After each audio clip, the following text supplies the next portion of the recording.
Welcome, Bonnie. And yeah, tell us all about Big Big World Project. Thank you, Mimi. I'm so honored to be here today and to be participating in the gift fair again. So Big Big World supports the needs of kids living in two orphanages in Vietnam, one in the southeastern part of the country and one outside of Ho Chi Minh City. We have about 30 kids, including 5 that are currently attending university. Our goal is very simple. It's to help put the kids on a path to independence so that when they age out of the orphanage, they're able to support themselves and therefore not susceptible to trafficking. Um, we cover education, health, and well-being needs. And if the kids can pass university entrance exams, we pay for college tuition and fees. We've sent 13 kids to college so far and trade school. We're a small volunteer organization, but we think our impact is pretty mighty. We have kids now that have degrees in mechanical engineering, in banking and finance, in culinary arts. We have kids who have started their own successful businesses. And our kids give back. When we do our yearly visit to Vietnam, they come with us and go back to the orphanage and mentor their younger brothers and sisters. It's a beautiful thing to see. Some of our kids are even have families of their own right now. They're living very independently. In fact, one of our kids just got married yesterday.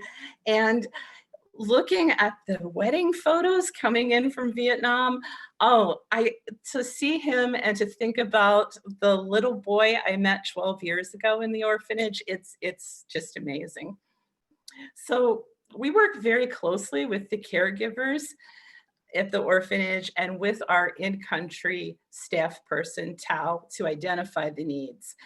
And we have 3 pressing needs that we are offering as gifts this year. The first, well, for the orphanage outside of Ho Chi Minh City, they have a lot of little ones there, about 20. And when we asked them what they needed, they talked to us about taking the kids to school. So they have 2 caregivers that take these kids to school each morning on scooters. And they have to put 2 kids behind them or 1 kid, go to the school, drop them off, come back, get the next 2, go to the school, drop them off over and over and over again. And at the end of the day, repeat the same process. What they needed was bus transportation. Last year at the gift fair, we were able to offer this as a gift, and generously, you all helped fund a year of bus transportation. So no more of this. Instead, there they are, in their little uniforms, getting ready to get on the bus.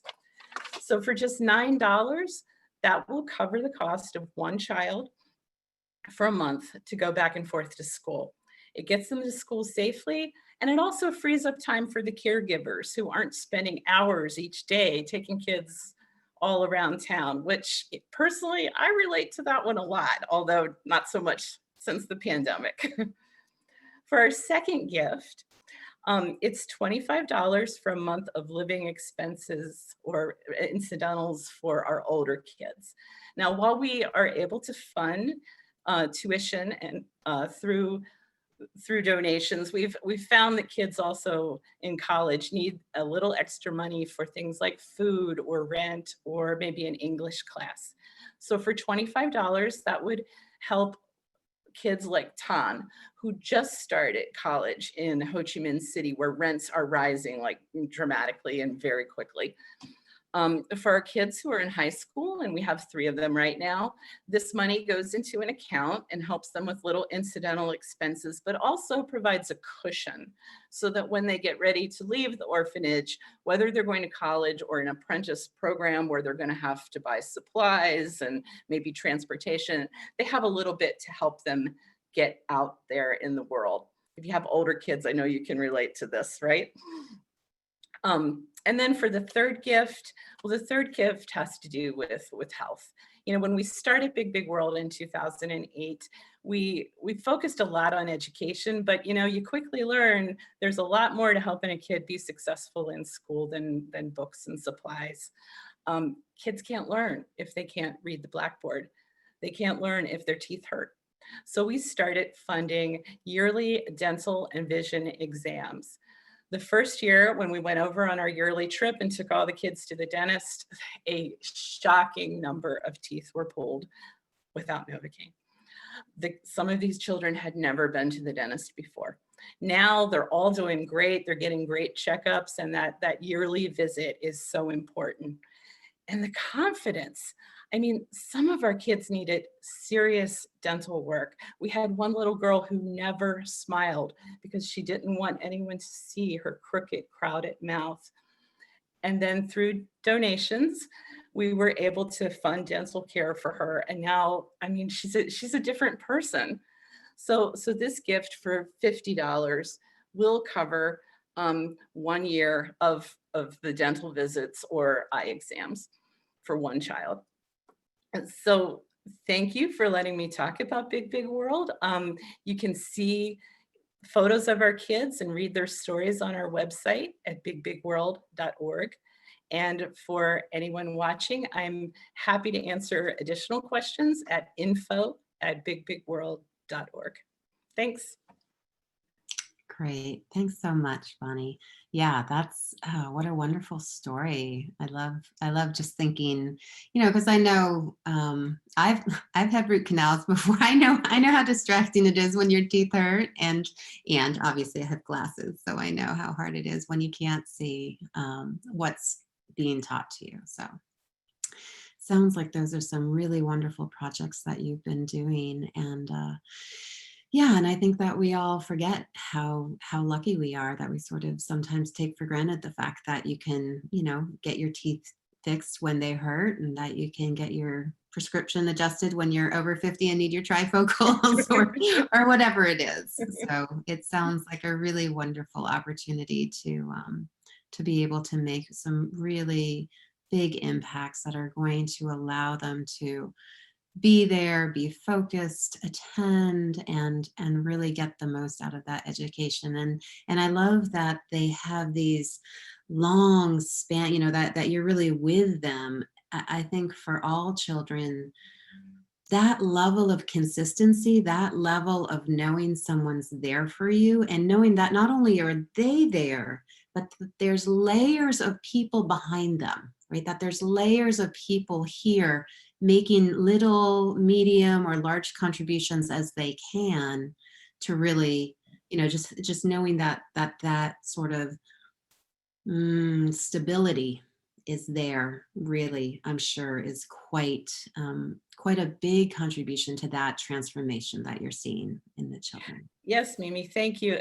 Yeah, we do definitely pride ourselves on the consistency. It's why we do a yearly visit. We have seen these children from very young to now, having their own children, and we feel like grandmothers. It's just wonderful.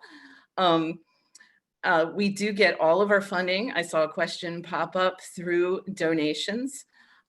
We have wonderful donors who we like to think are also helping these children grow up and thrive. Great. And do you happen to know, and it's fine if you don't, approximately the percentage of donations that you get from the gift fair versus your regular donors throughout the year? Oh, that's such a good question, and I don't know. The gift fair is a huge part of our fundraising every year, though. And we, again, we dedicate projects to the gift fair, like that bus transportation, for instance. So we love the gift fair because people have always been so generous to us and helped us to do so many things with the kids. Wonderful. Well, thank you so much, Bonnie, for letting us know.